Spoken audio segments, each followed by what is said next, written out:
Spend a minute and talk about independent growth. This is another one of the three structures in the Foundation Trilogy series, segment, whatever. The whole idea is that you have an accumulation of stuff which either increases or decreases based on the flow, and the flow is a function of the flow rate. And if the inflow results in more stuff, then the outflow results in less stuff.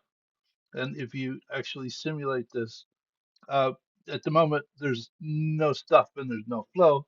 And if you simply change the amount of stuff, well, you can see that the accumulation of stuff goes up simply because you're changing the value that it's starting at. But it doesn't, if you change the flow rate, the rate at which stuff is going in there, now you can see that the flow rate is constant at 15, but the amount of stuff that accumulates over time continues to grow in a linear fashion because it's a fixed rate of 15.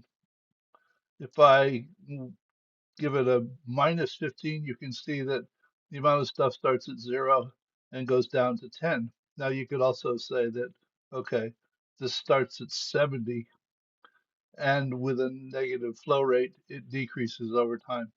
So it's just the the whole idea is that this is a unique kind of structure where the flow is independent of the amount of stuff. And there are certain places where that happens for a period of time.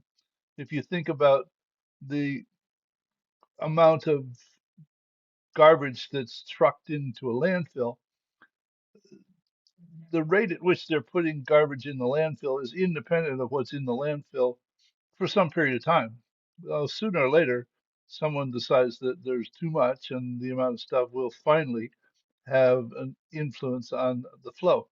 So even though you find situations where the flow is independent of the accumulation of stuff, that it doesn't go on indefinitely. Well, you could say that the rays of the sun falling on the earth is sort of independent of how much has fallen on the earth in the past. But well, that's, I don't know, is that a stupid example?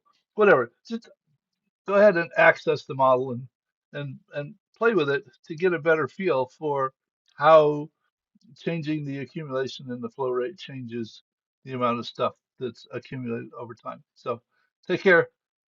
And oh, there's a link here to the archetypes, link to this video, and a link to the trilogy model, which is all the independent growth, reinforcing growth, and balancing loop all in one model to play with. So have fun.